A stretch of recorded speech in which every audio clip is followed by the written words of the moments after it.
الحمد لله رب العالمين، والصلاة والسلام على سيدنا محمد وعلى آله وأصحابه أجمعين، أما بعد.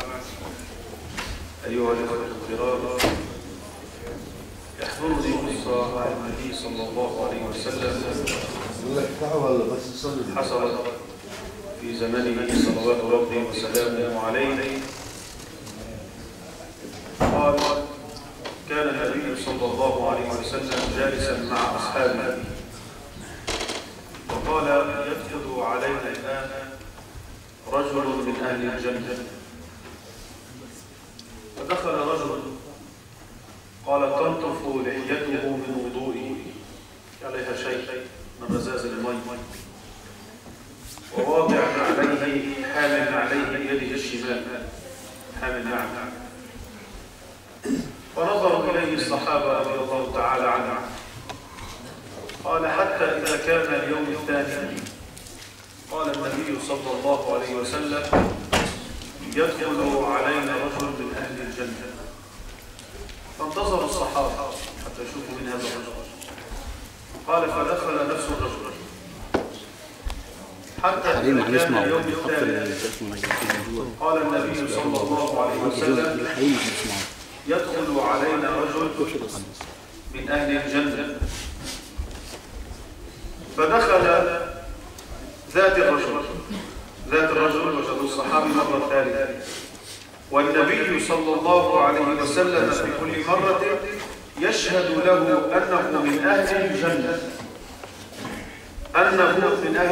هذا خارج عن العشرة المبشرين في الجنة، خارج. والنبي صلى الله عليه وسلم 3 مرات يشهد له أنه من أهل الجنة. قال: فجاء عبد الله بن عمرو بن العاص رضي الله تعالى عنه وأرضاه. جاء ابن عبد الله إلى ذاك الرجل وقال له: لقد لحيت والدي، اختصمت أنا ووالدي، اختلفنا شوي، فطردني من البيت، فهل أقيم عندك؟ يعني تستقبلني في بيتك؟ من شيم العرب وعادات العرب قبل الإسلام الضيافة. فاستقبله. قال: من عاداتهم أيضا أنهم كانوا يستقبلون الضيف لا يسألونه عن شيء بعد 3 أيام. يعني قبل 3 أيام ما بيسألوا. أول يوم بياكل وبيشرب وبينام، ثاني يوم بياكل وبيشرب وبينام، ثالث يوم بياكل وبيشرب وبينام، وبعدين بيسألوه: شو عندك حاجة حتى جيت إلى بلادنا؟ ما بيطلعوا فيه من الناظور ولا بالكاميرا، ولا بيقولوا مين هو أول مرة بنعرفه. وأحيانا بيسلم عليك: سلام عليكم. نعم. إنه شو بدك يعني؟ عم بقول لك سلام عليكم. أهلا. إنه منصدم، يعني بتفاجأ فيه إنه عم يسلم عليك. فلا، فكان يأتي بيستضيفه براء، يعني طبيعة، بيستضيفه 3 أيام، وبعد 3 أيام بيسأله: ماذا تريد؟ إخواني، حتى نحن في المسجد أحيانا بتلاقي إنه واحد إذا سلم على الثاني غريب، يعني بيسلم: السلام عليكم. نعم. لا، السلام عليكم. أهلا خير. لا، عم بقول لك السلام عليكم، إنه غريب شوي. إذا خروج من الخلاف، موضوع تقبل الله بدعة أو غير البدعة، السلام عليكم ما في خلاف. خروج من الخلاف، ما بدنا ندخل في الخلافيات، ما بدنا نقول الآن صوابية الموضوع أو عدم الصوابية، ولكن لنا فيها رأي. خروج من الخلاف أن نقول: السلام عليكم. وعليكم السلام ورحمة الله. نصافح بعضنا، تحط منا الذنوب بالمصافحة، تتساقط منا الذنوب.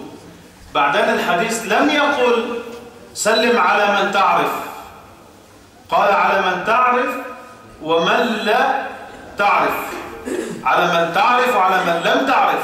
سلم على لمن تعرف وانت تتعرف عليه.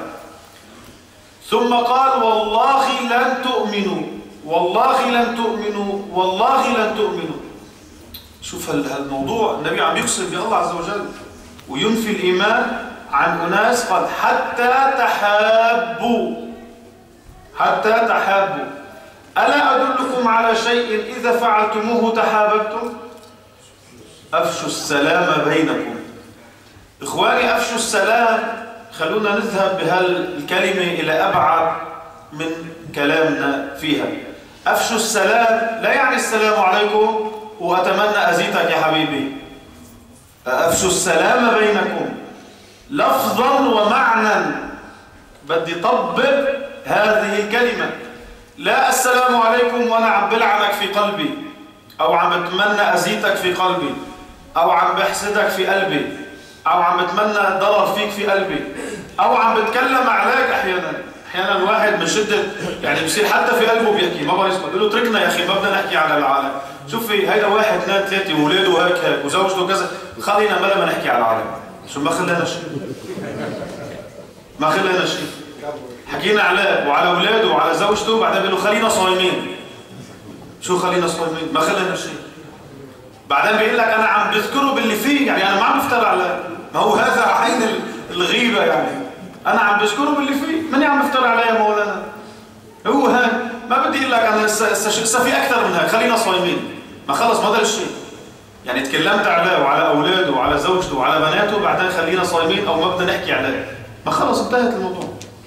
أفشوا السلام بينكم إخواني، أن يكون بيني وبينك طمأنينة، راحة، سكون. إذا شفتك استبشرت خير، وإذا شفتني استبشرت بخير. إذا نظرت إليك ونظرت إلي نظرت إليك بعين المؤمن بفرح وسرور. لقيت أخوك في الله. الأخوة في الله كلمة لها مرادفات ولها معاني عظيمة جدا، مش كلمة هكذا. الأخوة في الله شيء عظيم جدا. إذا نظرت إليك رأيت لنفسي أخ في الله، أحببته لأجل الله، تلاقيت معه لأجل الله، وأنا على علم ودراية أنني وإياه سنكون على منبر من نور يوم القيامة والعرض على الله، لأننا تحاببنا في الله فاجتمعنا على طاعته وتفرقنا أيضا. هذه قضية في غاية الأهمية. أفشوا السلام بينكم ليست كناية عن ألفاظ، بل كناية عن طمأنينة وتطبيق وأفعال. أن يكون بيني وبينك سلام وطمأنينة بكل ما تعني هذه الكلمة من معنى. أن لا أؤذي جاري وأفشي له السلام، أؤذي إخواني وأفشي لهم السلام، أضرهم بالحكي وأفشي لهم السلام. هذا موضوع في غاية الحساسية. لذلك قال لن تؤمنوا حتى تحابوا، ولن تحابوا حتى تفعلوا هذا السلام الذي هو بيننا وبينكم. إذا فعلنا تحاببنا، وإذا تحاببنا آمنا. شوف النتائج قديش مهمة جدا. لذلك أن يقول النبي صلى الله عليه وسلم 3 مرات يدخل علينا رجل من أهل الجنة، مرة أولى مرة ثانية مرة ثالثة، استبشار عظيم. فقال له أنا خاصمت والدي وأريد أن أبيت عندك. فاستقبله 3 أيام، طعمين شربين، ما بيسألوا شو بدك. أول يوم قال هذا الرجل عبد الله رضي الله عنه ابن عمرو بن العاص أراد أن ينظر إلى هذا الرجل شو عم بيعمل حتى وصل إلى الجنة التي قال عنها النبي صلى الله عليه وسلم. يعني النبي شهد له في الدنيا في الجنة، فبدي أشوفه شو عم بيعمل أعمل مثله، بدي أشوف أي درجة شو عم بيتصرف حتى أنا أصل إلى الجنة مثله. قال فدخلت فما وجدته يقوم من الليل، إذا أذن الفجر قام صلى الفجر حاضر، وبعدين ينصرف إلى عمله ويصلي الصلوات المكتوبات، يقرأ شيء من القرآن، يسبح يذكر، يعني الشيء كنا بنعمله. ما وجدت أنه يفعل شيء يعني زيادة على اللي نحن بنعمله. شوف سيدنا عبد الله بن عمرو عم يستغرب. إلا أني يعني بيشهد قال بشغله، إلا أني رأيته إذا تقلب في فراشه ذكر الله. يعني هو في فرشته إذا تقلب ذكر الله. إلا هذه الشغلة. قال في 3 يوم سألوا، يجي يسألوا هون شو بدك تريد؟ فقال له سبقوا سيدنا عبد الله بن عمر حتى ما يجي يفاجئه السؤال. قال له والله يعني أنا ما في شيء بيني وبين والدي إلا أنني سمعت النبي 3 مرات يقول أنك من أهل الجنة، وإني رأيتك يعني رأيت ماذا تفعل. فتقال عبد الله يعني تقال هذه الأعمال أعمال بسيطة، إلا أني رأيتك شو عم تفعل، صلاة الفرائض، شيء من النوافل، تذكر الله عز وجل، وهذا كل مسلم يعمل. فتقال سيدنا عبد الله رضي الله عنه هذه الأفعال. فقال والله لا أزيد على ذلك، يعني هذا اللي شفته هذا اللي بعمله ما بكفي. قال فأراد أن ينصرف فنادى. شوفوا هلا الآن الموضوع وين هون الزبدة. إخواني، مش مسألة تراويح وقيام ليل وصيام رمضان وقراءة قرآن. شوفوا الآن وين الموضوع.